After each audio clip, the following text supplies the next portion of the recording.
ఇవాళ వార్తల వాస్తవాల్లో మనతో లైవ్లో ఉన్నారు, డిబేట్లో ఉన్నారు రాజకీయ విశ్లేషకులు సీనియర్ జర్నలిస్ట్ నర్రా విజయ్ గారు. గుడ్ మార్నింగ్ అండి విజయ్ గారు. నమస్కారం. ఇక మొన్న జరిగినటువంటి బీఆర్ఎస్ రజతోత్సవ సభ అత్యంత వైభవంగా జరిగింది. తమ రికార్డులు తామే అధిగమించేటువంటి ఒక సాంప్రదాయాన్ని కొనసాగిస్తూ బీఆర్ఎస్ పార్టీ మొన్న అసంఖ్యాకంగా లక్షలాదిగా తరలి వచ్చినటువంటి మహాసభను సూపర్ సక్సెస్ చేసింది. అయితే ఇప్పటిదాకా ప్రపంచ చరిత్రలో ఉన్నటువంటి అనేక భారీ బహిరంగ సభల సాక్షిగా అంటే వాటి సరసన ఆ మాటకు వస్తే వాటికి మించినటువంటి సూపర్ సక్సెస్ అయింది అనేది మనకు పత్రికల్లో వస్తున్నటువంటి వార్తలు. మనం చూస్తున్నాం.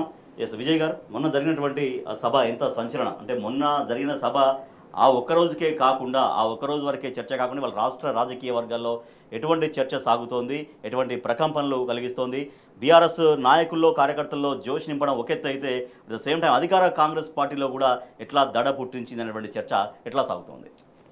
ఒక రాజకీయ పార్టీ 25 సంవత్సరాల్లో వచ్చినటువంటి సందర్భంలో నిర్వహించినటువంటి ఒక పెద్ద బహిరంగ సభ, ఆ పార్టీ శక్తి సామర్థ్యాలు ఏంటి అనేది, ఇది ఒక తెలంగాణ రాజకీయాలనే కాదు, భారతదేశ రాజకీయాలకు సంబంధించి రాజకీయ పార్టీలకు సంబంధించే ఈ బహిరంగ సభ ఒక బెంచ్ మార్క్గా ఉండిపోయే అవకాశం ఉన్నది.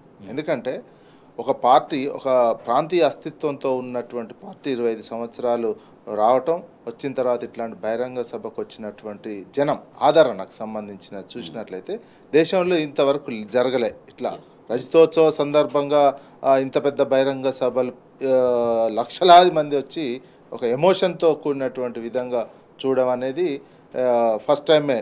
ఒకవేళ రాజకీయ పార్టీలకు డబ్బులు ఉండొచ్చు, కానీ జనంకి సంబంధించినటువంటిది డబ్బులు పెట్టినంత మాత్రాన జనం వచ్చే అటువంటి అవకాశం కూడా లేనటువంటిది.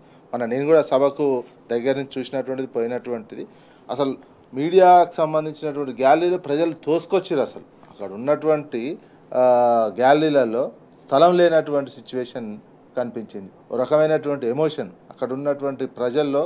కేసీఆర్ గారు మాట్లాడుతున్నటువంటి సందర్భంలో కింద ఉన్న ప్రజలు ఒక పాయింట్ మర్చిపోతుంటే కింద ఉన్న ప్రజల ఈ పాయింట్ చెప్పండి, ఈ పాయింట్ మాకు రాలే, తులం బంగారం విషయం అసలు జనం కేసీఆర్ గారు కొంచెం లేటుగా చెప్తున్నటువంటి సందర్భం చూస్తే మేము కింద ఉన్నాం కాబట్టి ప్రజల నుంచి ఇది చెప్తలేడు, ఇది చెప్పాలి అని డిమాండ్ వస్తున్నటువంటిది. అంటే ఒక రకమైనటువంటి ఎమోషన్ స్పందన ప్రజల్లో ప్రభుత్వానికి సంబంధించి, తెలంగాణ వరకు చూసినట్లయితే ప్రభుత్వానికి సంబంధించినటువంటి స్పందన, ప్రభుత్వం మీద ఒక వ్యతిరేకమైనటువంటి స్పందన చాలా ప్రజల్లో బాగా కనిపించినటువంటిది.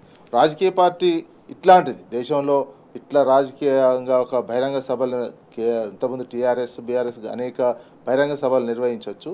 ఇప్పుడు ప్రతిపక్షంలో ఉండి ఓడిపోయిన తర్వాత ఇట్లా రజతోత్సవం చేసుకుంటూ పార్టీ క్యాడర్కే కాకుండా తెలంగాణ సమాజానికి ఒక కాన్ఫిడెన్స్ లెవెల్స్ పెంచినటువంటి సభగా మిగిలిపోతుంది. అదేవిధంగా చేయాల్సినటువంటి, ఎందుకంటే విజయ్ గారు నాయకుడు సభలో మాట్లాడవచ్చు, నాయకుడి సభకి అసంఖ్యాకంగా సరే లక్షలాదిగా జనం తరలి రావచ్చు, కానీ అక్కడ మాట్లాడే నాయకుడికి సభలో కూర్చున్నటువంటి ఆ వ్యక్తికి మధ్యలో ఒక కనెక్టివిటీ, ఒక అనుసంధానం ఏర్పడినప్పుడే నాయకుడు చెప్పిన మాట ఇక్కడ గుండెల్లోకి మనసులోకి వెళుతుంది. సో మొన్న అది ఎట్లా జరిగిందనే దానికి నిదర్శనంగా నిన్న మన అంటే చాలా వరకు విపరీతంగా వైరల్ అయింది వీడియో.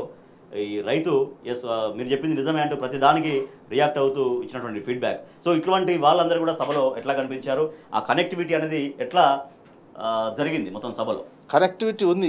ఈ 16 నెలల్లో ప్రజలు గతంలో ఉన్నటువంటి 10 సంవత్సరాలకి ఈ 16 నెలలకు పోల్చుకున్నారు. అరే మనం ఏం పోగొట్టుకున్నాము, మార్పు అనేటువంటి విషయంలో ఆశపడి వేసినటువంటి నేపథ్యంలో ఈ 16 నెలలనే మళ్ళీ రివర్స్ అవుతున్నది గమనించే ఇట్లాంటి రైతులందరూ, ఇలాంటి ప్రజలందరూ వచ్చి అక్కడ కేసీఆర్ గారు మాట్లాడుతుంటే అవును ఇది మాట్లాడాలి, ఇంకా ఇది చెప్పాలి, ఇది మర్చిపోయారు సార్ ఈ నుంచి వినపడతారు, కింది నుంచి చెప్తే కేసీఆర్ వినపడదు కానీ కింది నుంచి వీళ్ళు చెప్తున్నారు అన్నట్టు. మేము అక్కడ కూర్చొని సార్ ఇది మర్చిపోయింది, ఇది చెప్పాలి అనే విషయాన్ని వచ్చినటువంటి రైతాంగం, వచ్చినటువంటి ప్రజలు, ఇంకొకటి ప్లస్ ఊర్లలో అక్కడ ప్రజల్ని వచ్చినటువంటి గతంలో అధికారంలో ఉన్నటువంటి సందర్భంలో ఒక ఊరికి బస్సు పంపినా జనం రావాలని బస్సు పంపితే ఇక కొంచెం కార్యకర్తలు ఇల్లు తిరిగి రా అనేటువంటిది. మన ఊర్లో పోయి బస్సు పెట్టినా ఇంకేది పెట్టినా రమ్మని అడగాల్సినటువంటి అవసరమే లేనటువంటి పరిస్థితి కనిపించింది అనేది సభకు వచ్చినటువంటి వాళ్ళు కూడా అన్నారు. వచ్చి ధనాధన బస్సు ఎక్కుతున్నటువంటిది, ధనాన్న పోవాలి, మీటింగ్కి పోవాలి అని. అంటే ఆ స్పందన ప్రజల్లో, ఆ స్పందన కేసీఆర్ పట్ల ఉన్నటువంటి అభిమానము, టీఆర్ఎస్ బీఆర్ఎస్ పట్ల ఒక తెలంగాణ అనే పదాన్నే నిషేధించినటువంటి స్థానం నుంచి తెలంగాణ ఏర్పాటుకు కీలకమైనటువంటి వ్యక్తిగా కేసీఆర్ని గుర్తించినటువంటి ప్రజానీకము ప్లస్ ఈ 16 నెలల్లో దేశవ్యాప్తంగా చూస్తున్నారు. అటు ఒకవైపు పక్క రాష్ట్రంలో ఉన్న చంద్రబాబు నాయుడు ఢిల్లీలో చెల్లుబాటు అవుతుంది, పూర్తిగా ఆయన మీదనే ఆధారపడి ప్రభుత్వం నడుస్తుంటే ఆంధ్రప్రదేశ్కి విపరీతమైనటువంటి నిధులు వస్తున్నాయి. ఇక్కడ రానటువంటి అంశాన్ని కూడా వివక్షతకు గురైపోతున్నాం. మనం 10 సంవత్సరాలనే మళ్ళీ వెనక్కి వెళ్ళిపోయినాం. తెలంగాణ వచ్చినటువంటి నేపథ్యంలో మళ్ళీ మనమే ఢిల్లీని శాసించాలి అనేటువంటి ఒక ఆలోచన కూడా వచ్చినటువంటి ప్రజల్లో కనిపించింది. మనం కంపల్సరీగా మళ్ళీ మన అస్తిత్వాన్ని మనమే నిలబెట్టుకోవాలి అనే ధోరణి వచ్చినటువంటి ప్రజల్లో కనిపిస్తుంది. ఇక్కడ రెండు జాతి అంటే మహిళల విషయంలో అనేక హామీలు ఇచ్చి విస్మరణ జరిగిందనేది ఒకటైతే, రైతులు ప్లస్ యువత రైతోత్సవాన్ని మరింతగా ప్రజల్లోకి తీసుకెళ్లారు. ఆ రకంగా విజయవంతం చేయడం కోసం రైతులు యువత కూడా దోహదపడ్డారు. రైతు ప్లస్ యూత్ ఈక్వల్ రైతోత్సవం అంటూ కేటీఆర్ అంటే అభివర్ణించారు. అవును, రైతులది ఏంటంటే జనరల్గా రైతాంగము బీఆర్ఎస్ వైపు, టీఆర్ఎస్ కేసీఆర్ వైపు ఉన్నారు. మొన్న ఒక సందర్భంలో అటు ఇటు అయింది. యూత్ విషయంలో కొంచెం వెనుకబాటు ఉన్నటువంటి బీఆర్ఎస్ ఈ సందర్భంగా యూత్ బాగా వచ్చారు. మొన్న యూత్ చూసినటువంటి స్పందన కూడా, యూత్లో వచ్చినటువంటి స్పందన కూడా ఒక ఎమోషన్గా అనిపించింది యూత్లో. గతంలో బీఆర్ఎస్ పట్ల అధికారంలో ఉన్నటువంటి సందర్భంలో యూత్కి ఈ రకమైనటువంటి ఎమోషన్ తక్కువగా ఉంటే మన బహిరంగ సభకు వచ్చినటువంటి యూత్లో ఒక రకమైనటువంటి ఎమోషన్ బాగా, మళ్ళీ తెలంగాణ ఉద్యమ సమయంలో యూత్కు ఉన్నటువంటి ఒక ఎమోషన్, తెలంగాణ ఉద్యమ సమయంలో యూత్కు బాగా ఉండే ఒక ఎమోషన్, అట్లాంటి ఎమోషను మళ్ళీ ఈ బహిరంగ సభల్లో కనిపించింది. యూత్ మాట్లాడుతున్నటువంటిది, వాళ్ళు వేస్తున్నటువంటి ఒక అక్కడ డ్యాన్సులు కావచ్చు, వాళ్ళు స్పందిస్తున్నటువంటి తీరు గతంలో లేదు.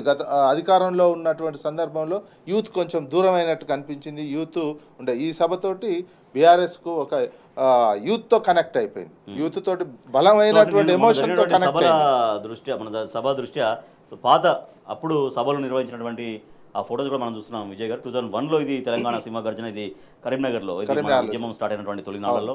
ఇదేమో 2010లో తెలంగాణ మహాగర్జన ఇటు వరంగల్ వేదికగానే. మరోపక్క ఇక్కడ కూడా మనం చూస్తున్నాం, ఇది 2003 తెలంగాణ జైత్రయాత్ర వరంగల్, ఇది కూడా.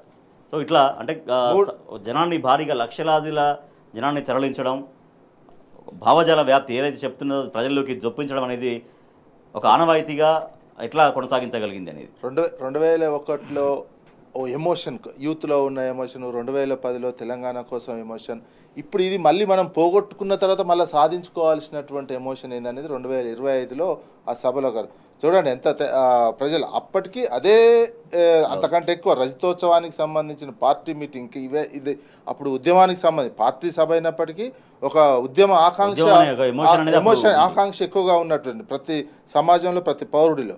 ఇదేంటి 2025లో 16 నెలల్లో అధికారం పోయిన తర్వాత అరే తెలంగాణ టీఆర్ఎస్ బీఆర్ఎస్ అనేది అధికారం లేకపోతే తెలంగాణే ఆగమైపోతుంది అనే ఒక భావంతో వచ్చినటువంటి ప్రజానీకం. ఇది పార్టీ పెట్టినట్టు భావం ద్వారా మనం 16 నెలల క్రితం చేసినటువంటి పొరపాటు వల్ల తెలంగాణ ఏ రకంగా వెనక్కిపోతుంది, తెలంగాణ దేశంలోనే ఒక నామోషిలాగా ఫీల్ అయ్యే పరిస్థితి వచ్చింది, మళ్ళీ దీన్ని మనం పైకి తీసుకెళ్లాలనే ఒక ఆకాంక్షతో వచ్చినటువంటి అంశం కనిపించింది ఈ బహిరంగ సభలో. అందుకే ఎప్పుడు లేనటువంటిది మనం గతంలో కూడా చూసిన మీడియా గ్యాలరీ కావచ్చు, విఐపి గ్యాలరీస్ కావచ్చు, అసలు తోసుకొచ్చినటువంటి ప్లస్ ప్రభుత్వ సహకారం లేదు ఇక్కడ మళ్ళీ ప్రభుత్వ సహకారం పోలీసుకు సంబంధించినటువంటిది కావచ్చు, ఆర్టీఐకి సంబంధించినటువంటి అధికారులు కావచ్చు, ఎవరైనా బహిరంగ సభకు వస్తుంటే కొన్ని సింగిల్ రోడ్లు ఉన్నాయి.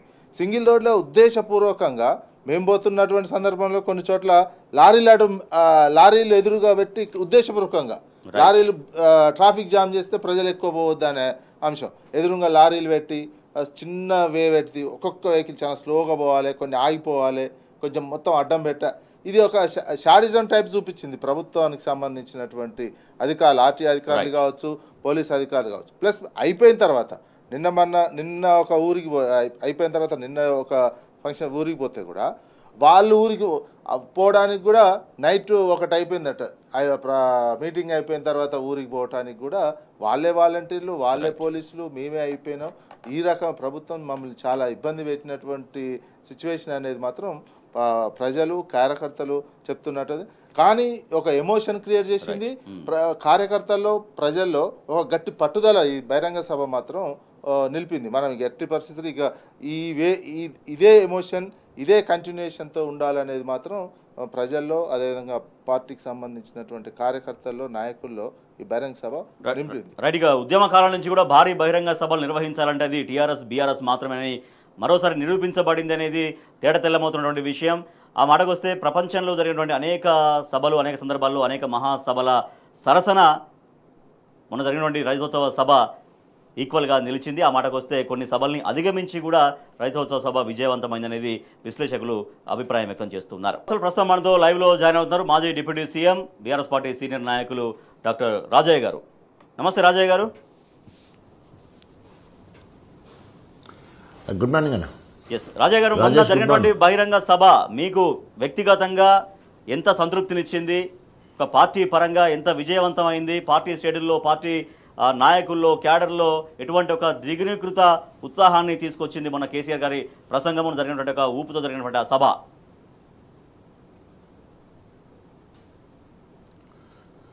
నిజంగా నా భూతో నా భవిష్యత్ భారతదేశ చరిత్ర కాదు ప్రపంచ చరిత్రలోనే జరిగిన అనేక బహిరంగ సభలను దాటేసి మరి ఈరోజు సెంటిమెంట్తో ఒక ఆత్మీయంగా వేరే దగ్గర సభలు జరగవచ్చు కానీ అది మెకానికల్గా యాంత్రికంగా జరిగితే ఇక్కడ తెలంగాణ అస్తిత్వం కోసం, తెలంగాణ ఉనికి కోసం, తెలంగాణ ఆత్మగౌరవం కోసం కాంగ్రెస్ ప్రభుత్వ వ్యతిరేక పవనాలు ఏ రకంగా వీస్తున్నాయో 16 నెలల పాలనలో మొత్తం కూడా తెలంగాణ మరి అస్తిత్వం మొత్తం కూడా పతనమయ్యే లెక్క మరి కోపాన్ని వెళ్ళగక్కే విధంగా ప్రజలు తండోపతండాలుగా తెలంగాణ వాదులు, అభిమానులు, ఉద్యమకారులు బీఆర్ఎస్ ప్రభుత్వంలో లబ్ధి పొందిన ప్రతి ఒక్కరు మీరన్నట్టు యువత నుండి మొదలు పెడితే ముసలి వాళ్ళ వరకు గొప్పగా మరి ఆ సభలో పాల్గొనడం, దాదాపు మరి 10 నుండి 15 లక్షల మంది 15 లక్షల మంది అక్కడ ఉంటే రోడ్ల మీద 2-3 లక్షలు ఉండే పరిస్థితి కనిపిస్తూ ఉంది. ఇక్కడ నుండి మా స్టేషన్ కాన్పూర్ హెడ్ క్వార్టర్ వరకు కూడా వాహనాలన్నీ నిలిచిపోయినాయి. అటు సిద్దిపేట రోడ్కి దాదాపు 25 కిలోమీటర్లు అటు సైడ్ నిలిచిపోయిన పరిస్థితి. తర్వాత వరంగల్ అవతల మామ్నూరు వరకు కూడా బండ్లన్నీ కూడా నిలిచిపోయిన పరిస్థితి. అదేవిధంగా అటు సైడ్ చూస్తే హుజరాబాద్ వరకు కూడా వాహనాలు నిలిచిపోయిన పరిస్థితి. అంటే నా భూతో నా భవిష్యత్తు ఇంత పెద్ద సభ ఎప్పుడు కూడా జరగలేదు. ప్రపంచ చరిత్రలో జరిగిన అమెరికా అదేవిధంగా ఆస్ట్రేలియా సభలను మరి అక్కడ జరిగిన అనేక మీటింగ్లు కావచ్చు, 2019లో మోడీ మీటింగ్ కావచ్చు, ఇందిరాగాంధీ 71లో జరిగిన ప్రచార సభ కావచ్చు, అవన్నీ కూడా 5 లక్షల లోపు మాత్రమే ఉన్నాయి.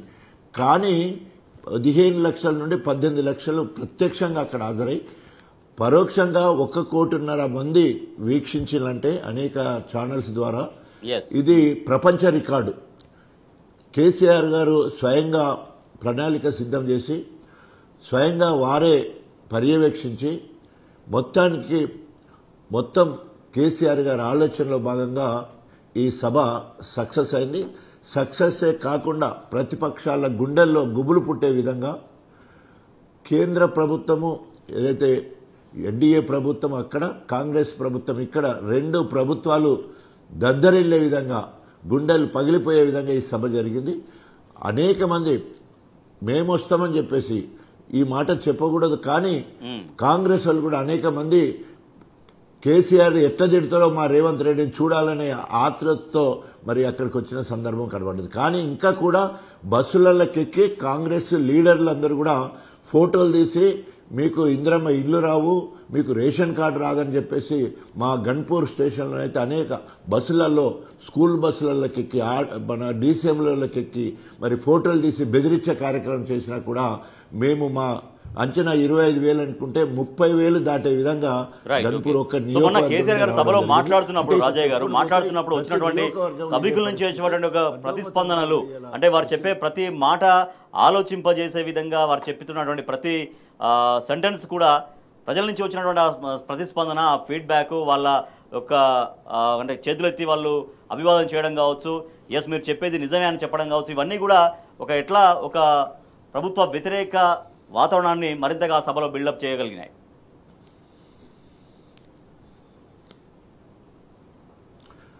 సో తప్పకుండా ఏంటంటే ఇవాళ కాంగ్రెస్ ఏవైతే అలివి కానీ హామీలు ఇచ్చిందో ఏ ఒక్క పథకం కూడా అమలు కాలేదు.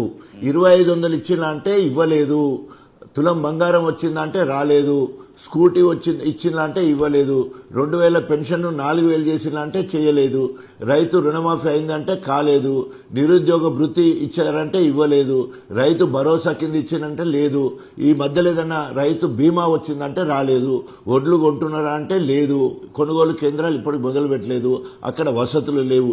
ఇట్లా ప్రతిదీ కూడా అట్టర్ ఫ్లాప్, 100% ఫెయిల్యూర్ గవర్నమెంట్. భారతదేశ చరిత్రలో ఇంత హీనమైన ప్రభుత్వం, ఇంత మొత్తం కూడా ఫెయిల్యూర్ ప్రభుత్వము గతంలో లేదు, ఇక ముందు ఉండదు కూడా. ఎందుకంటే అట్టర్ ఫ్లాప్ గా ఈరోజు ఏ ఒక్క పథకాన్ని కూడా లేకుండా 1,60,000 కోట్ల రూపాయల అప్పు తీసుకొచ్చి ఆయన ముఖ్యమంత్రి పదవి కాపాడుకోవడానికి రాహుల్ గాంధీ కప్పం కడుతున్నాడే తప్ప మరి రేవంత్ మార్క్ గా ఏమైనా కూడా బుల్డోజర్లు కూలగొట్టుడు, తర్వాత పగులగొట్టుడు తప్ప, చెట్లు పీకేయడం తప్ప, జంతువులు చంపడం తప్ప చేసింది ఏం లేదని చెప్పేసి ప్రజలందరూ కూడా గగ్గోలు పెట్టే పరిస్థితి ఉన్నది. కేసీఆర్ కంటే ఎక్కువ వాళ్ళలో ఉన్న బాధ వచ్చే గతంలో ఇప్పటివరకు మేము పొందుతున్నది బీఆర్ఎస్ ప్రభుత్వం ఇచ్చిన సంక్షేమ పథకాలే తప్ప కేసీఆర్ ప్రభుత్వంలో ఒక్కడు కూడా రాలేదు. ఆనాడు కేసీఆర్ ఏం చేసినా సాచురేషన్ మోడ్, రైతు బంధిస్తే అందరికీ రైతు బంధు, రైతు బీమా ఇస్తే అందరికీ రైతు బీమా, చెరువులు మరమ్మతులు చేస్తే అన్ని ఊర్ల చెరువులు మరమ్మతు, అదేవిధంగా ఇంటింటికి నీళ్లు, ప్రతి ఇంటికి శుద్ధి చేసిన నీళ్ళిచ్చే కార్యక్రమాలు, అదేవిధంగా 33 జిల్లాల్లో మెడికల్ కళాశాలలు, 33 జిల్లాలో కలెక్టరేట్లు, ఇంటిగ్రేటెడ్ కలెక్టరేట్లు, మనవూరు మనబడి పేరు మీద గొప్పగా ఈరోజు ఆ స్కూల్ చూస్తే కార్పొరేటర్ స్కూళ్ళను మించిన స్కూళ్ళు. అంటే ఏది చేసినా కూడా సాచురేషన్ మోడే కాకుండా గొప్పగా ఇతర రాష్ట్రాలకు మాదిరిగా ఉండే విధంగా దేశంలో నెంబర్ 1 రాష్ట్రంగా తెలంగాణను చేస్తే ఇవాళ 14 రాజయ్య గారు, అంటే మీరు అన్నట్టుగా నాడు కేసీఆర్ ప్రభుత్వంలో నిర్మాణాలు జరిగితే ఇవాళ విధ్వంసాలు జరుగుతున్నాయి. రేవంత్ ప్రభుత్వం అనేది బహిరంగంగా ప్రజలు మాట్లాడుకున్నటువంటి పరిస్థితి. ఎస్, మీరు ప్రస్తావించడం అనేక అంశాలు ఉన్నాయి. సో నిర్మాణాల విషయం తీసుకుంటే ఇక్కడ ఒక గొప్ప సచివాలయం కావచ్చు, తర్వాత యాదాద్రి పుణ్యక్షేత్రం కావచ్చు, తర్వాత 33 జిల్లాల కలెక్టరేట్లు కావచ్చు, మెడికల్ కాలేజీలు కావచ్చు, ఇంకా ఒక భారీ అంబేద్కర్ స్టాచ్యూ కావచ్చు, ఇట్లా అనేక ఏర్పాటు చేయగలిగారు, అనేకం తీసుకొచ్చగలిగారు. కానీ ఇవాళ హైడ్రా తీసుకొచ్చి విధ్వంసం, తర్వాత అడవి భూముల్ని ఇటువంటి విధ్వంసం, బుల్డోజర్ విధ్వంసం ఇదే జరుగుతుంది అనేది డెఫినెట్గా అందరూ కంపేర్ చేసుకుంటారు జనం అందరూ కూడా.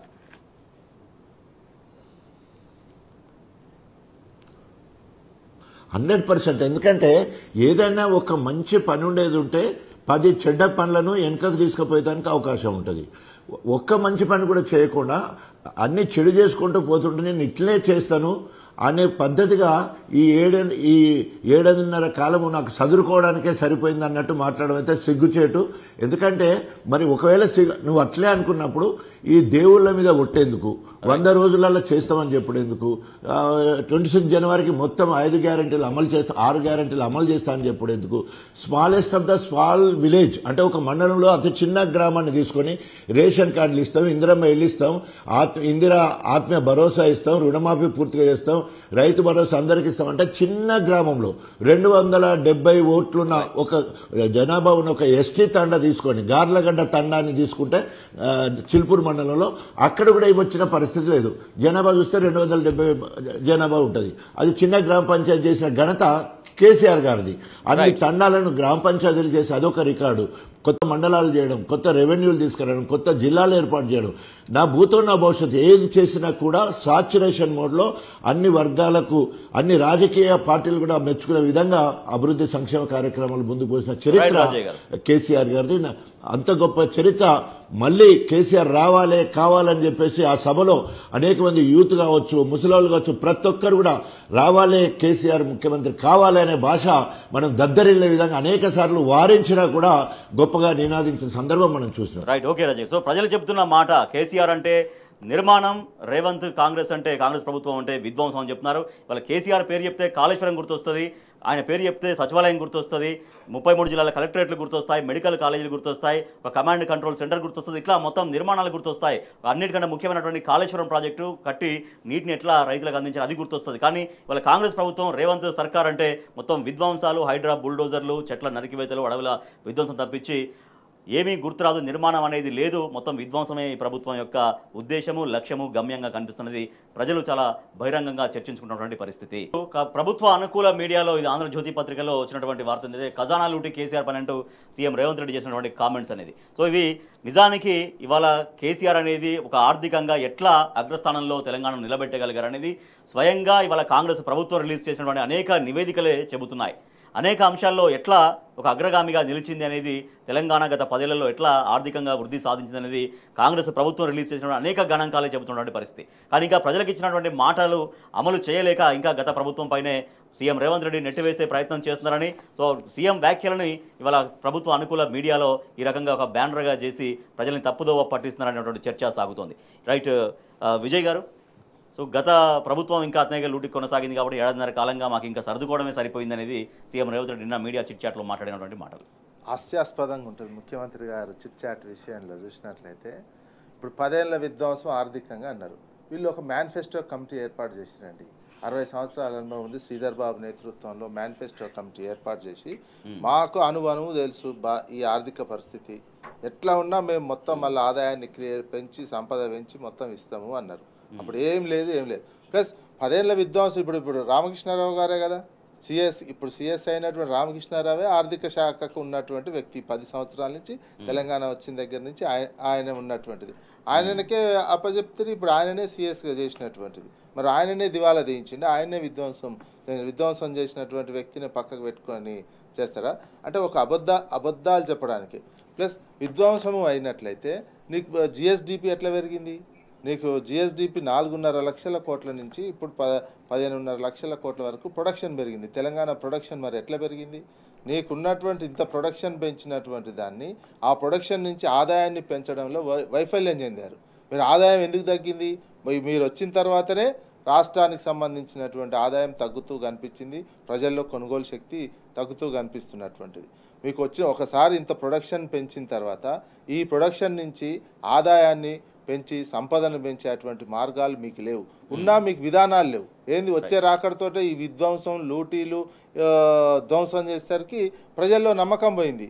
ప్రజలు ముఖ్యంగా తెలంగాణ ఆధారం ఉన్నది వ్యవసాయ ఆధారితం, అదేవిధంగా రియల్ ఎస్టేట్కి సంబంధించినటువంటి దాంతో ఎక్కువ జీవన విధానం వచ్చినటువంటి ఆదాయానికి సంబంధించినటువంటిది.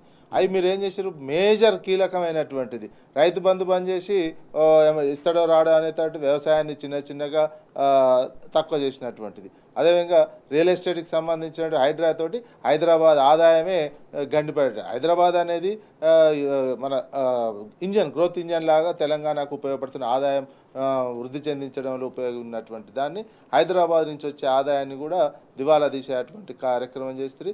మీ అంతలో మీరే దివాలా తీసిరని చెప్పుకునేటువంటి పరిస్థితి. అంటే మీరు ఈ 16 నెలల్లో కానీ ప్రజలు చూసే విధానానికి సంబంధించి, పరిపాలన అందే విధానానికి సంబంధించి ముఖ్యమంత్రి ఒక వింత మాట మాట్లాడుతున్నారు. ఏంటంటే ఇప్పుడు అసలు ప్రజలు ఎవరు పరిపాలన గురించి పట్టించుకోరు, కేవలం చివరి 6 నెలలు ఉంటాయి కదా అప్పుడు మాత్రమే పరిపాలన గురించి పట్టించుకుంటారు అనేది చాలా తేలిగ్గా మాట్లాడుతున్నారు. ఆయన ఎప్పుడైనా ప్రజల పట్ల ఎప్పుడైనా చులకన భావంతో మేము ప్రజలను మోసం చేస్తాము, మేము మా చేత ప్రజలు మోసపోవాలనే కోరుకుంటారు, మోసం చేయాలనే మేము ఆ ప్రకటనలు చేస్తున్నాము అని నిరంతరం కూడా ముఖ్యమంత్రి గారికి ఎప్పుడు ప్రజల దృక్కోణంతో ప్రజల సంక్షేమం విషయంలో ఆయన ఆలోచన లేదు. నిరంతరం తన స్వార్థ రాజకీయమే, నేను సీఎం కావాలి, నేను సంపాదించుకోవాలి, అదే టార్గెట్ తోటి కదా. ఎందుకంటే నుంచి ఆయన ఫస్ట్ నుంచి అయినా ప్రజల కోణంతో ఉన్నటువంటి మనస్తత్వంతో ఉన్నటువంటి వ్యక్తి కాదు. తన పర్సనల్ ఎజెండా, తన పర్సనల్ టార్గెట్ రీచ్ అవ్వటం కోసమే రాజకీయాల్లో ఉన్నాడు.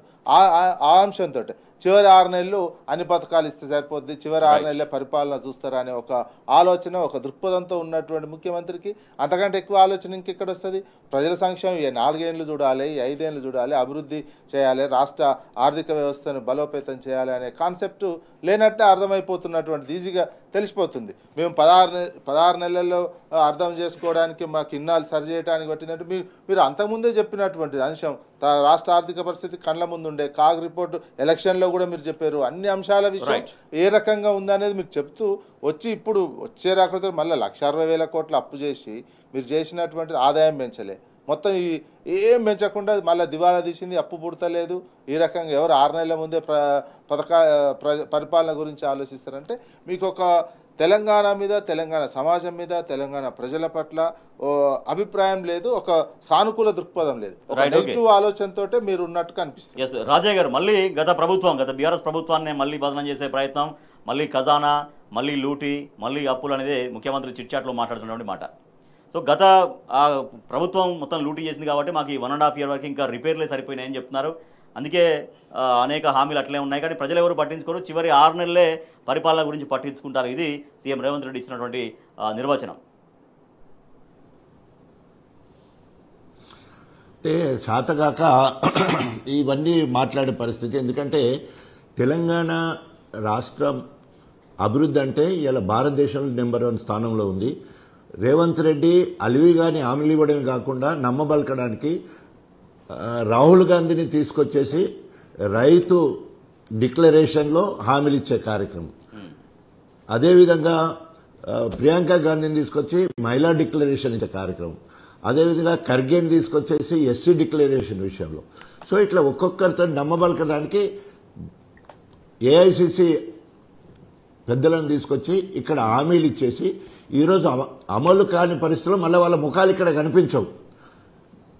ఇంతకుముందు విజయ్ చెప్పినట్టు మేము అబద్దాలు ఆడాలని ప్రజలు కోరుకుంటారు, మేము అబద్దాలు ఆడతామన్నట్టు సిగ్గు శరం లేకుండా స్వయంగా ముఖ్యమంత్రి మాట మాట్లాడడం, తర్వాత అవుపడ్డ దేవుళ్ళ మీద ఒట్లేసే, ఆఖరికి కొడంగల్ అభివృద్ధి కోసం మంత్రుల అందరి మీద ఒట్టేస్తున్నారని మంత్రుల మీద కూడా ఒట్టేసిన పరిస్థితి. అభివృద్ధి చేసేది శూన్యం. కనీసము ప్రభుత్వం నడపక శాత కాకపోతే నాకు కొంచెం సమయం ఇవ్వండి అని చెప్పేసి, నేను అలివిగాని హామీలు ఇచ్చినా నేను తప్పకుండా నెరవేరుస్తా అని చెప్పేసి, క్షమించండి అని చెప్పేసి ఇప్పటికైనా గాడిన పెట్టుకోవచ్చు. కానీ ఇప్పటికే 16 నెలలు అయిపోయింది, గాడిపడే పరిస్థితి లేదు.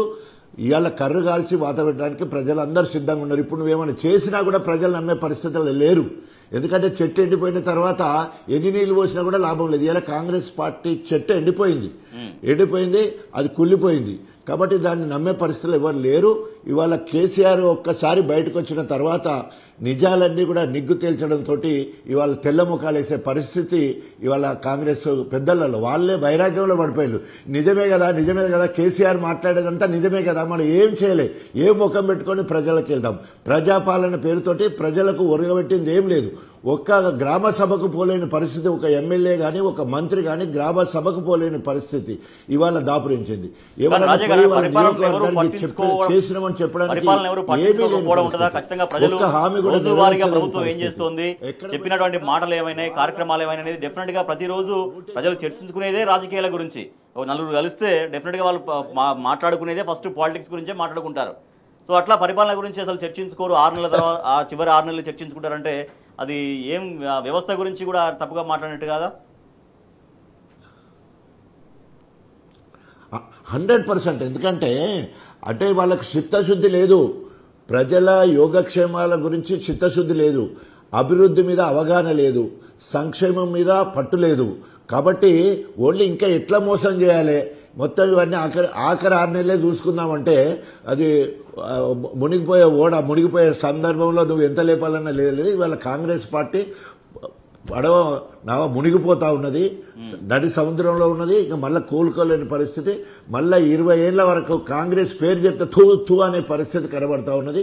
ఇంతకుముందు ముసలోళ్ళు అట్లాంటి వాళ్ళు ఇంద్రమ్మ రాజ్యం, ఇంద్రమ్మ పాలన అంటే కొంచెం ఇష్టపడేవాళ్ళు, వాళ్ళే ముందు పడియాలి. నిన్న సభలు చూసిన ఒక ముసలైన రైతు మాట్లాడుతూ ఉన్నాడు, ఇంకా గిరి మాట్లాడలే. అవును నువ్వు చెప్పేది నిజమే, అది కూడా కరెక్టే, ఇది కూడా కరెక్టే, మాకు ఇంకా పెన్షన్ రాలేదు, రైతు భరోసా లేదు, రైతు రుణమాఫీ కాలేదు మాకు పూర్తిగా, ఒడ్లేవని మా ఒడ్లు కళ్ళాల మీద కొంటలేరని చెప్పేసి అంటే ప్రతిదీ మాట్లాడుతూ ఉంటే కూడా రైతుల స్పందన చూస్తూ ఉంటే ఈ ప్రభుత్వం కాంగ్రెస్ ప్రభుత్వం ఎంత దీన స్థితిలో ఉంది.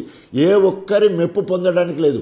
ఓన్లీ మంత్రులు ఏదో రేవంత్ రెడ్డి మెప్పు పొందడం కోసం ఏదో మాట్లాడే ప్రయత్నం చేస్తాను, కానీ వాళ్ళ అంతర్మదనం మాత్రం నిజమే, మేము ఏం చేయలేదని వాళ్ళే అనుకునే పరిస్థితి కనబడతా ఉన్నది. తప్పకుండా రేపు రాబోయే రోజుల్లో ఇంకా కేసీఆర్ బయటకు వచ్చి ఈ ప్రజా వ్యతిరేక విధానాల మీద ఒక కార్యాచరణ తీసుకొని ప్రజల్లోకి వెళ్తే మొత్తం కూడా కాంగ్రెస్ సర్వనాశనం అయిపోయే పరిస్థితి కనబడతా ఉన్నది. ఎందుకంటే ఎక్కడ వారు చెప్పుకోవడానికి కూడా ఒక పనంటు లేదు, ఒక సంక్షేమ పథకం లేదు, ఒక అభివృద్ధి కార్యక్రమం లేదు. రేవంత్ మార్క్ అనేది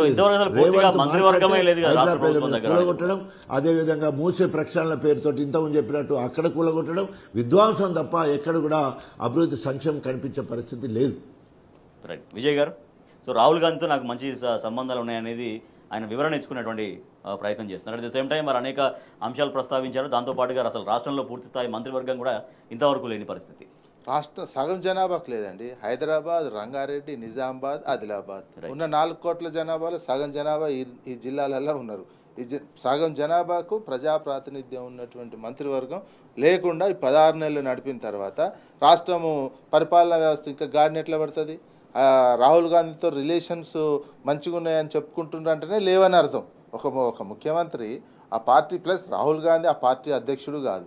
పార్టీ కేవలం రాహుల్ గాంధీ కుటుంబానికి సంబంధించిన వ్యక్తి అనే విషయంలో మల్లికార్జున ఖర్గేతో అంటే రాహుల్ గాంధీ తోటి మంచి రిలేషన్స్ ఉన్నాయి, ఫోటో నేను మన దిగుతున్నా అని చెప్పుకునేటట్టు చెప్పడం అంటేనే ఏ రకమైనటువంటి ఇంప్రెషన్ ఉందో అర్థమవుతుంది. పరిపాలనకు సంబంధించినటువంటి చూసినట్లయితే పరిపాలన మంత్రివర్గం లేదు. ఇక ఐఏఎస్లకు సూచనలు చేస్తున్నారు. ఐఏఎస్లను నేను ఇప్పటి నుంచి కొంతమంది తప్పకుండా ఇళ్ళని పెట్టుకున్నా, అందరినీ కొంతమంది ఐఏఎస్లు సంపాదనతోటే ఉన్నారంటే వాళ్ళంతా ఐఏఎస్లు నవ్వుకుంటారు. మొత్తం సంపాదన లూటి అని చేస్తుందే రాజకీయ నేతగా ఉన్నటువంటి ముఖ్యమంత్రి గారు అనేది వాళ్ళు అనుకుంటూ మమ్మల్ని కలెక్టర్లని ఐఏఎస్లని అంటే ఏం లాభం అనేది వాళ్ళకు వాళ్ళు నవ్వుకుంటారు. ఈ ముఖ్యమంత్రి వచ్చి మాకు నీతులు చెప్పడం ఏంది అనే అంశాన్ని మాత్రం బ్యూరోక్రాట్లు మొత్తం ఆ రకమైనటువంటి చర్చ సాగుతున్నటువంటిది కనిపిస్తుంది. అందుకే పరిపాలనకు సంబంధించి వీళ్ళకి ఏ మాత్రం ఇంట్రెస్ట్ లేదు. లాస్ట్ 6 నెలలు చూసుకుందాంలే, ఈ 3.5 ఏళ్ళు ఏదంటే అది చేసుకొని ఏదంటే అది వెనకేసుకొని చేసుకున్న విధంగా చేసే ప్రయత్నం ప్రజలు అబ్జర్వ్ చేస్తారు. Right, okay. మొత్తం పరిపాలన గురించి ప్రజలు ఎవరు పట్టించుకోరు, 6 నెలల ముందే ఆలోచిస్తారని ముఖ్యమంత్రి రేవంత్ రెడ్డి మాట్లాడడం పట్ల తీవ్రంగా అభ్యంతరాలు వ్యక్తమవుతున్నాయి. ఎందుకంటే ఎవరు ఎక్కడ 2-3 కలిసినా ఏమైనా మాట్లాడినా ఎక్కడ కూర్చున్నా కూడా ఫస్ట్ వచ్చేది ఎక్కువగా పాలిటిక్స్ గురించి మాట్లాడుకుంటారు.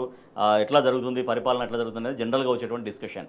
సో అట్లా రెగ్యులర్గా ప్రభుత్వం అందిస్తున్నటువంటి పరిపాలన గురించి చాలా విస్తృతంగా చర్చ డెఫినెట్గా సాగుతుంటుంది. కానీ చివరి 6 నెలలు మాత్రమే పరిపాలన గురించి మాట్లాడుకుంటారని ముఖ్యమంత్రి మాట్లాడడం పట్ల ఆ వ్యవస్థను కూడా అవమానించినటువంటి అభిప్రాయం వ్యక్తమవుతుంది. అసలు ఆపరేషన్ కగార్ను తక్షణమే నిలిపివేయాలి, వాళ్ళతో చర్చలు జరపాలి కేంద్ర ప్రభుత్వాన్ని డిమాండ్ చేశారు మొన్న బహిరంగ సభలో బీఆర్ఎస్ పార్టీ అధినేత కేసీఆర్. ఒక్కసారిగా ఆయన చేసినటువంటి ఆ ప్రకటనతోటి రాజకీయ వర్గాల్లో కావచ్చు అనేక మేధావుల్లో చర్చ మొదలైంది. గళం విప్పుతున్నారు ఒక్కొక్కరు కూడా. ఎస్, నిజంగా ఆపరేషన్ కాగాను నిలిపివేయాలంటే కూడా డిమాండ్ మరింతగా పెరుగుతూ ఉంది. రాజయ్య గారు, సో ఆపరేషన్ కాగారును వెంటనే నిలిపివేయాలి, కేంద్ర ప్రభుత్వం అధికారం చేతిలో ఉంది కదా, మిలిటరీ వ్యవస్థ చేతిలో ఉంది కదా అని అమాయకమైనటువంటి గిరిజనుల్ని, ఛత్తీస్గఢ్ వాసుల్ని అట్లా మావోయిస్టుల పేరుతో చంపడం పద్ధతి కాదు, వాళ్ళని చర్చలకు ఆహ్వానించండి అంటూ మొన్న సూచించినటువంటి సూచనతో పాటుగా సో అన్ని వర్గాల నుంచి కూడా ఇప్పుడు కేసీఆర్ గారి సూచన ప్రకటనకి మద్దతు పెరుగుతూ ఉంది.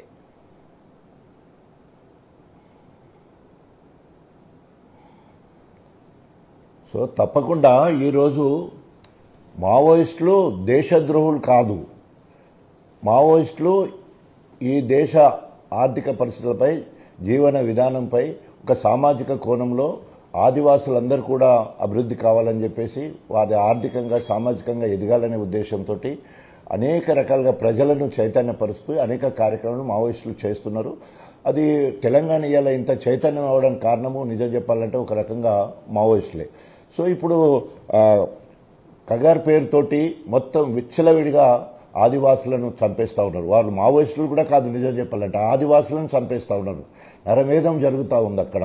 సో కాబట్టి వాళ్ళు ఇలా శాంతి చర్చలు జరపాలి అని చెప్పేసి మరి పౌర హక్కుల సంఘం కావచ్చు, అభ్యుదయవాదులు కావచ్చు, ఇప్పుడు కేసీఆర్ గారే స్వయంగా మరి అనేక సందర్భాల్లో ప్రజల పక్షా నుండి భారతదేశంలో మొత్తంలో కూడా ఒక ఆలోచనను రేకెత్తే విధంగా రాజకీయ పార్టీలు ఆలోచించాలి, విధ్వంసం చేయడం కాదు, వినాశనం చేయడం కాదు, లేదా మరి అకారణంగా అందరిని కూడా మావోయిస్టు పేరుతోటి ఆదివాసులను చంపడం కాదు, శాంతి చర్చలు జరగాలని స్వయంగా మావోయిస్టులు కూడా లేఖ రాసిన సందర్భం మనకు కనిపిస్తున్నది. సో గతంలో చర్చలు జరిగినాయి తెలంగాణలో, ఆంధ్రప్రదేశ్ వైఎస్ రాజశేఖర రెడ్డి ఉన్నప్పుడు. సో మళ్ళీ అలాంటి చర్చలు జరగాలని ఒక ప్రతిపాదన వచ్చినప్పుడు తప్పకుండా కేంద్ర ప్రభుత్వం ముందుకు రావాలని చెప్పేసి కేసీఆర్ గారు పిలుపునివ్వడం జరిగింది. తప్పకుండా ఆ దిశలో ఇవాళ రేవంత్ ప్రభుత్వం కూడా మరి ఆలోచనలో పడ్డది. రాహుల్ గాంధీ సలహాలు తీసుకుంటాం అన్నట్టు ఏదో మాట్లాడడం జరుగుతుంది. సరే, మరి ఏ సలహాలు తీసుకున్నా ఏం చేసినా కూడా మనం అందరం కేసీఆర్ గారు ఎప్పుడు కూడా ప్రజల పక్షా నుండి ప్రజా సమస్యల పరిష్కారం కోసం ప్రతి అంశంలో ముందు వరుసలో ఉండేది మనం చూస్తూ ఉన్నాం. సో ఆ రకంగా మరి అక్కడ కశ్మీర్లో జరిగిన కాల్పులు, ఉగ్రవాదుల కాల్పులను కూడా మరి తీవ్రంగా ఖండించడం కాకుండా మౌనాన్ని కూడా మరి అక్కడ ప్రదర్శించడం జరిగింది. లక్షలాది మంది ఏకకాలంలో ఒక నిమిషం మౌనాన్ని పాటించి శ్రద్ధాంజలి కూడా ఘటించడం జరిగింది.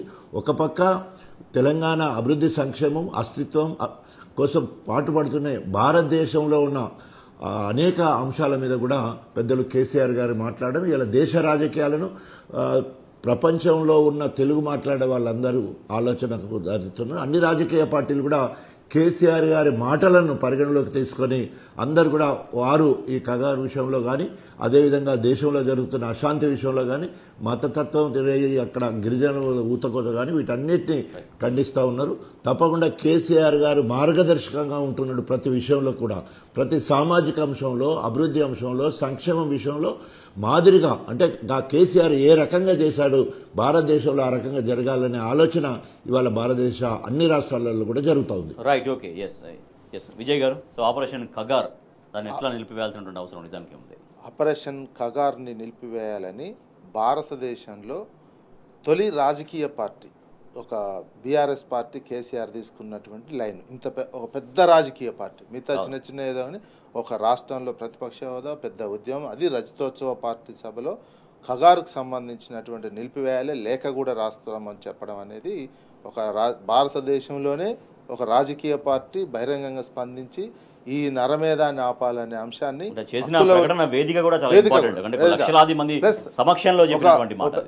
ఎలక్షన్లో కొట్లాడే ఒక ప్రతిపక్ష పార్టీ కూడా దేశంలో ఒక రాష్ట్రానికి కీలకమైనటువంటి ప్రతిపక్ష పార్టీగా ఉన్నటువంటి ప్లస్ 10 సంవత్సరాల అధికారంలో ఉన్నటువంటి పార్టీ కేసీఆర్ డిమాండ్ తర్వాతనే దేశవ్యాప్తంగా కూడా ఇతర రాజకీయ పార్టీలు స్పందించాల్సినటువంటి పరిస్థితి వచ్చింది. ముఖ్యంగా కాంగ్రెస్ పార్టీకి ఆ రకమైనటువంటి అనివార్యత ఏర్పడినటువంటి సిచ్యువేషన్. అయితే ఈ కగార్ పేరుతోటి అటు కోబ్రా, సిఆర్పిఎఫ్, ఛత్తీస్గఢ్ పోలీసులు మొత్తం ఎవరిని చంపుతున్నారు? దేశ ప్రజలనే చంపుతున్నారు. నీకు 300 ఒక నెల 2 నెలలనే 300 మంది 400 మంది మావోయిస్టుల పేరుతో చంపేసినటువంటి ఆదివాసులను చంపేశారు. వీళ్ళు మేజర్ ఎందుకు చంపుతున్నారు? అక్కడ ఉన్నటువంటి ఖనిజాలను, అక్కడ ఉన్నటువంటి దాన్ని పూర్తిగా కార్పొరేట్లకు కట్టబెట్టే మెయిన్ ఇంటెన్షనే అక్కడ ఏమాత్రం ఈ మావోయిస్టులకు సంబంధించి ఆదివాసీలు లేకుండా, గూడాలు లేకుండా చేసినట్లయితే అవి మొత్తం కార్పొరేట్లకు కట్టబెట్టాలనేది మోడీ అండ్ అదానీ, అమిత్ షా కలిసి చేస్తున్నటువంటి ఈ కగార్ ఆపరేషన్కి సంబంధించినట్టు. ప్లస్ మీరు సిద్ధాంతం కూడా మీరు చంపుతున్నది ఎవరు? ఆదివాసీలు, హిందువులు కాదా? మీరు కాన్సన్ట్రేషన్ పెట్టేది ఏదైనా ఉంటే మీరు జమ్మూ కాశ్మీర్లో పెట్టి ఆ ఇంటెలిజెన్స్ వ్యవస్థ, ఆ కోబ్రా దళాలు అవి పెట్టి జమ్మూ కాశ్మీర్లో నిన్న వచ్చి 28 మందిని చంపేసిపోయినటువంటి వాళ్ళని పట్టుకోవడం చేతనైతే లేదు. ఇన్ని డ్రోన్ టెక్నాలజీ, ఇంత పెగాసిస్ పెట్టి 1000 ఫోన్లు చేస్తున్నటువంటి మోడీ కనీసం జమ్మూ కాశ్మీర్లో అంతమందిని చంపేసిపోతే ఇంతవరకు పట్టుకోలేదండి. దొరికినట్టే దొరికిపోతున్నారని పేపర్లలో వార్తలు చూస్తున్నామా? ఆ ఉగ్రవాదులకు సంబంధించినటువంటిది. ఆ ఉగ్రవాదులను పట్టుకోవడానికి ఇట్లాంటి దళాలను ఉపయోగించినటువంటి మోడీ ప్రభుత్వము అదే ఆపరేషన్ కగార్ పేరుతోటి ఆదివాసీలు వీళ్ళు పక్క భారత పౌరులు, పక్క మళ్ళీ హిందువులు అయినటువంటి వాళ్ళనేమో మీరు ఒకేసారి వాళ్ళు 28 మంది ఆ ఉగ్రవాదులు వచ్చి మీరు ముస్లిం పేరు చెప్తున్నటువంటిది పాకిస్తాన్ దేశం అయినటువంటి వాళ్ళు వచ్చేమో 28 మంది హిందువులను చంపినటువంటిది. మీరు ఇక్కడ రోజుకి ఎంతమంది హిందువులను చంపుతారు? ఆదివాసీలను. ఈ కగారు పేరుతోటి 100,000 మంది హిందువులనే చంపుతున్నారు తప్ప, దేశ పౌరులనే చంపుతున్నారు తప్ప దీన్ని అందుకే ఇమ్మీడియట్గా ఈ మానవ హక్కుల హననను నిలిపివేయాలని ఒక రాజకీయ పార్టీగా బీఆర్ఎస్ తీసుకున్నటువంటిది అన్ని రాజకీయ పార్టీలకు కీలకమైనటువంటి దేశంలో ఉన్నటువంటి ఎన్నికల రాజ్యాంగాన్ని గౌరవిస్తే ఎన్నికల్లో ఉన్న ఒక అతిపెద్ద రాజకీయ పార్టీ చేసినటువంటి డిమాండ్ మిగతా రాజకీయ పార్టీలు ఆదర్శంగా తీసుకున్న తర్వాతనే అనేక రాజకీయ పార్టీలు క్రమంగా బయటకు వస్తున్నాయి. అయితే ఇంకా కాంగ్రెస్ పార్టీ ఇంకా నిర్ణయం తీసుకోలే. వీళ్ళు ఈ పేరుతోటి అటువైపు మోడీ ప్రభుత్వం వీళ్ళందరినీ అర్బన్ నక్సల్స్ అనే ఒక ముద్ర వేస్తున్నారు. కాంగ్రెస్ పార్టీని అంటున్నటువంటి నేపథ్యంలో కూడా ఇంకా విధానపరమైనటువంటి కగార్ విషయంలో, ఆపరేషన్ కగార్ విషయంలో కాంగ్రెస్ పార్టీ విధానపరమైనటువంటి నిర్ణయం తీసుకోకపోవడం కూడా ఈ దేశానికి సంబంధించిన ఈ శాంతి చర్చల కమిటీ వాళ్ళు కూడా ఎవరు ఏ పార్టీ అనేది చూసుకోవాల్సినటువంటి అవసరం ఉన్నది. Right, okay. వాళ్ళు కాంగ్రెస్ పార్టీ అధికారంలో ఉన్నప్పుడు ఒక తీరుగా వ్యవహరిస్తుంది నక్సలైట్ల విషయంలో, ఇప్పుడు ఒక తీరుగా వ్యవహరిస్తుంది. రాహుల్ గాంధీ ఈ పార్టీకి అప్పీల్ చేయాల్సినటువంటి అవసరం కూడా ఉండే. ఇంతమంది దాదాపు 200-300 మందిని ఆదివాసీలను ఇప్పటికే నెల 2 నెలలనే వీళ్ళు 2026 వరకు పూర్తి చేయాలి, నక్సలిజాన్ని అంతం చేయాలి అనే అంశం. అది ఓన్లీ నక్సలిజాన్ని అంతం చేయాలి, మావోయిస్టులను చంపడమే టార్గెట్ పెట్టుకున్నారు. ఆదివాసీలను హిందువులను చంపడమే టార్గెట్గా పెట్టుకొని చేస్తున్నటువంటి దాన్ని నిలిపివేయాల్సినటువంటి అవసరం. ఒక సామాజిక సమస్య పైన ఉన్న లక్షలాది మంది సమక్షంలో బీఆర్ఎస్ పార్టీ అధినేత కేసీఆర్ డిమాండ్ చేశారు ఆపరేషన్ కగార్ను నిలిపివేయాలని. ఆయన చేసిన డిమాండ్తో ఒక్కసారిగా రాజకీయంగా ప్రకంపనలు మొదలయ్యాయి. అన్ని పార్టీలు కూడా ఇవాళ తప్పనిసరి పరిస్థితుల్లో ఆపరేషన్ కగార్ను నిలిపివేయాలనేటువంటి లైన్ తీసుకునే విధంగా ఆయన ఒక అనివార్య పరిస్థితిని సృష్టించారు. కేసీఆర్ గారు చేసినటువంటి ప్రకటన పట్ల అందరూ కూడా హర్షం వ్యక్తం చేస్తున్నారు. పౌర హక్కుల సంఘం నాయకులందరూ కూడా వెల్కమ్ చెప్తున్నారు ఆయన వ్యాఖ్యల పట్ల. ధాన్యం కొంటలేరంటూ మంచిర్యాల జిల్లాలో రైతులు ఎదురుచూపులు. ఒక మంచిర్యాల జిల్లాలోనే కాదు, రాష్ట్ర వ్యాప్తంగా అనేక చోట్ల ధాన్యం కొనుగోలు కేంద్రాల్లో సరిగ్గా ధాన్యం కొనుగోలు జరపకపోవడంతో తీవ్రంగా ఇబ్బందులు పడుతున్నారు. వడగళ్ళు వచ్చి ఆ వానక అకాల వర్షాలకి ధాన్యం కొట్టుకుపోవడం కావచ్చు. కొంతమంది రైతులైతే అక్కడ ధాన్యం కొనుగోలు కేంద్రాల్లోనే ప్రాణాలు విడుస్తున్నటువంటి ఒక ఆందోళనకరమైన పరిస్థితులు. రైట్ రాజయ్య గారు, సో రైతులు ధాన్యం కొనుగోలు అంటే చివరి మెట్టు ఆ ధాన్యం అమ్ముకోవడానికి అక్కడికి వచ్చి కూడా ఇబ్బందులు పడుతున్న పరిస్థితి. ధాన్యం కొనుగోలు కేంద్రాలని సమర్థవంతంగా నిర్వహించడంలో వ్యవస్థ ఎందుకు ఫెయిల్యూర్ అవుతోంది అనేది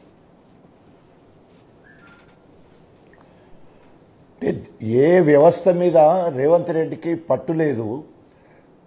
దానివల్ల ఇవన్నీ జరుగుతుంటాయి. కేసీఆర్ గారు ఒక్కొక్క పథకాన్ని తీసుకొచ్చినప్పుడు కానీ, ఒక సంక్షేమ కార్యక్రమం తీసుకొచ్చినప్పుడు కానీ, అభివృద్ధి కార్యక్రమం తీసుకొచ్చినప్పుడు అనేక రాత్రింబవళ్ళు మేధోమదనం చేసి నిపుణుల సలహాలు సూచనలు తీసుకొని కార్యక్రమం చేసేది.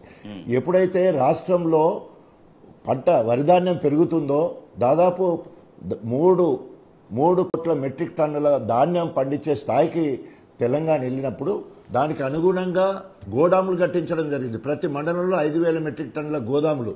బాగా ఎక్కువ పంట పండితే కొనుగోలు చేసిన ధాన్యం ఎక్కడ పెట్టాలో తెలియకుంటుంటే కమ్యూనిటీ హాల్స్లో పెట్టే కార్యక్రమం.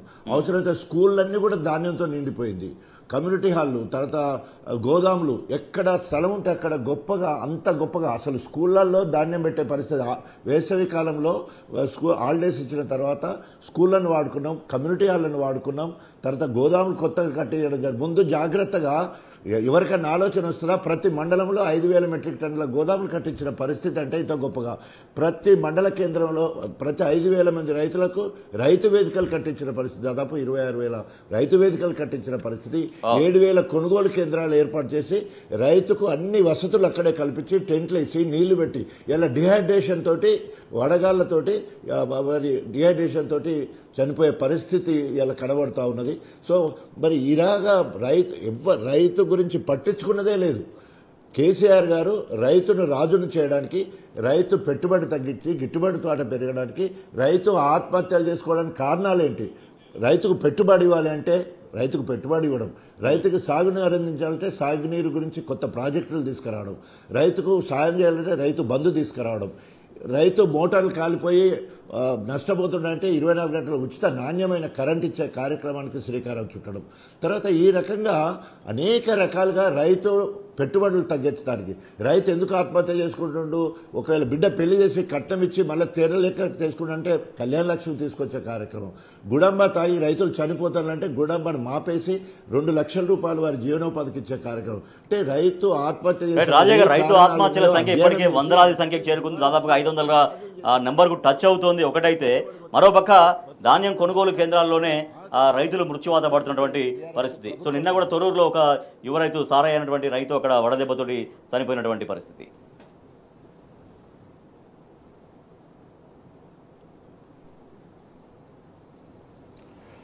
సో తప్పకుండా ఎప్పుడైతే ప్రభుత్వము రైతు గురించి పట్టించుకుంటలేరో, ఎప్పుడైతే రైతు గురించి పట్టింపే లేదు, అసలు ప్రణాళిక లేదు, అసలు ఇలాంటి వాహనాల సమకూర్చుకోవడం లేదు, లారీలు లేవు, అదే తర్వాత ఏమంటారు బార్దాన్ లేదు, తర్వాత కుప్పలు నెలల తరబడి రాసులు అట్లాగే ఉన్నాయి.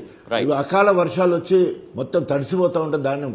ఎక్కడ కూడా ఎమ్మెల్యేలు కానీ మాకు పండుగ వాతావరణం కొనుగోలు కేంద్రాలు ఉంటే రోజు 10-15 కొనుగోలు కేంద్రాల దగ్గర పోయి ఆడుతూ పాడుతూ పోయి ధాన్యం కొనుగోలు చేసే పరిస్థితి ఉన్నాయి. కానీ ఈరోజు ఒక్క ఎమ్మెల్యే కూడా ఒక కొనుగోలు కేంద్రం దగ్గర పోయి ఒక కొబ్బరికాయ కొట్టిన పరిస్థితి లేదు. ఎందుకంటే అక్కడ పోతే రైతులు నిలదీసినట్టున్నారు. రైతు రుణమాఫీ కాలే, రైతు భరోసా లేదు, రైతు బీమా కూడా మాకు అందట్లేదు, సాగునీరు రాక మొత్తం పంటలను నిండిపోయిన వచ్చిన కొద్దిపాటు కూడా కొంటలేరని నిలదీస్తారని చెప్పేసి ఏ ఎమ్మెల్యే కానీ ఏ మంత్రి కానీ కొనుగోలు కేంద్రం దగ్గర పోయే పరిస్థితి లేదు. తెచ్చుకున్న నాదులు లేడు, ప్రభుత్వ అధికారులకు భయం లేదు. సో ఆ రకంగా ఒక ప్రణాళిక లేకపోవడం వల్లే ఇలా రైతులు వడదెబ్బతో చనిపోతా ఉన్నారు. అడ్డికి పావుసేరు మధ్య దళారులకు అమ్మే పరిస్థితి కనబడతా ఉంది. రైట్. ఎస్, చివరిగా విజయ్ గారు, సో రైతులు ఇట్లా ధాన్యం కొనుగోలు కేంద్రాల్లో ఒడ్లు కొనక ఇబ్బందులు పడడం, ఇట్లా మృత్యువాత పడడం, తర్వాత ఇంకా అనేక ఇష్యూస్, రైతాంగ సమస్యలతోటి వాళ్ళు సొంతంగా ఆత్మహత్యలు చేసుకోవడం, క్రమంగా ఏం కనిపిస్తుందంటే వడ్ల కొనుగోలు కేంద్రాలని తగ్గిస్తూ ఇట్లా నిర్లక్ష్యం చేస్తూ వడ్ల కొనుగోలు నుంచి ప్రభుత్వం తప్పుకునే ఒక ఆలోచన క్రమంగా కనిపిస్తుంది. ఎందుకంటే ఇబ్బంది పెట్టడం, ఈసారి కొంటలేరు, ఒకసారి లారీలు పంపించారు, కొనుగోలు కేంద్రాలు తక్కువ చేస్తున్నారు, కొన్ని సన్న వడ్లకు బోనస్ అంటున్నారు, వీటికి ఇస్తలేరు. అదేవిధంగా మిల్లుల వేధింపులు, తూకానికి సంబంధించినటువంటి ఇవన్నీ పెడుతూ తగ్గించారు. కొనుగోలు కేంద్రాలు కూడా పూర్తి స్థాయిలో ఇంకా ఏర్పాటు చేయలేరు, తగ్గించినట్టే కనిపిస్తుంది. రైతులు ఈ లోపు ఏంటంటే రైతాంగం ఆ మిల్లులకు అడ్డికి పావుసేరు లెక్క అమ్మేసుకుంటున్నారు. సగం ధాన్యం అట్లనే వెళ్ళిపోతుంది. రైతాంగానికి సంబంధించినటువంటి దాంట్లో సన్నవడ్ల సేకరణ అనేది అసలు ప్రభుత్వం చెప్పినప్పటికీ వీళ్ళు వస్తున్నది చాలా తక్కువ ప్రభుత్వం దగ్గరికి. మొత్తము మిల్లులోకి అడ్డికి పావుసేర్లకు కోయడంతో అమ్ముకునేటువంటి పరిస్థితి. ఎందుకు వీళ్ళు లేటుగా కొనుగోలు కేంద్రాలు ఏర్పాటు చేస్తున్నారు. ఏర్పాటు చేసిన కొనుగోలు కేంద్రాలు సరైన సిబ్బంది ఉండట్లేరు, సరైన బ్యాగులు అందియలేకపోతున్నారు. అదేవిధంగా వెంటనే బిల్లులు చేయలేకపోతున్నటువంటి, అంటే ఒక వారం కోసిన తర్వాత వారం 10 రోజుల తర్వాత కూడా కొన్ని చోట్ల అయితే 20 రోజులైనా కానీ జోకటం లేదు. దాంతో రైతాంగం ఇక అడ్డికి పావుసాల లెక్క, ఎందుకంటే వర్షం పడిచి తడిస్తే మొలకెత్తే మళ్ళీ తీసుకోవడం అనే అనుమానం కొద్దీ మిల్లులోళ్ళకి అడ్డికి పావుసాల లెక్క అమ్ముకుంటారు. ఈ రకమైనటువంటి వాతావరణం ఈ రకంగా ఒకసారి అలవాటు చేస్తే, 1-2 కార్లు ఇట్లా రైతాంగానికి అలవాటు చేస్తే ఇంకా ప్రభుత్వం క్రమంగా తప్పుకోవచ్చు. రైతులే రావట్లేదు, రైతులు అమ్ముకుంటారు అని ఆ కారణం చెప్పి ఎగ్గొట్టడం. ఈలోపు రైతులు చనిపోయేట వాళ్ళు ఆత్మహత్య చేసుకుంటారు, కొంతమంది వడదెబ్బ తగిలి చనిపోతున్నారు. ఇవన్నీ పట్టింపు లేదు. ఇవన్నీ పట్టింపు ఉండి ఒక రైతాంగ కోణంలో ఆలోచించేటువంటి దృక్పథం ఉన్న ప్రభుత్వం అయితే ఇంకో తిరుగుంటుంది. వీళ్ళకి ఆ రకమైనటువంటి దృక్పథం లేదు, గాలికి వదిలేసి కాబట్టి ప్రభుత్వం నిర్లక్ష్యంగా వ్యవహరిస్తూ క్రమంగా తప్పుకునే వ్యవస్థను క్రియేట్ చేసుకుంటుంది. రైట్. ఇక తెలంగాణలో రైతుల ఆత్మహత్యలు కొనసాగుతున్నాయి. ఇప్పటికే వందలాది సంఖ్యలో రైతుల ఆత్మహత్యలు కొనసాగుతున్నాయి. మరోపక్క ఇట్లా ధాన్యం కొనుగోలు కేంద్రాల దగ్గర రైతులు వడదెబ్బకి మృత్యువాత పడుతున్నటువంటి ఆందోళనకరమైనటువంటి పరిస్థితులు. సో ప్రభుత్వం పూర్తిగా రైతులని గాలికి వదిలేసింది. రైతు యొక్క సమస్యల్ని పట్టించుకోవడంలో, పరిష్కరించడంలో ముమ్మాటికి వైఫల్యం చెందింది అనేది రైతులు తీవ్రంగా ఆగ్రహం వ్యక్తం చేస్తున్నారు. Thank you so much doctor Rajaiah గారు. Thank you so much Narra Vijay గారు. ఎస్, ఇది ఇవాల్టి వార్తలు వాస్తవాలు. చూస్తూనే ఉండండి టీ న్యూస్.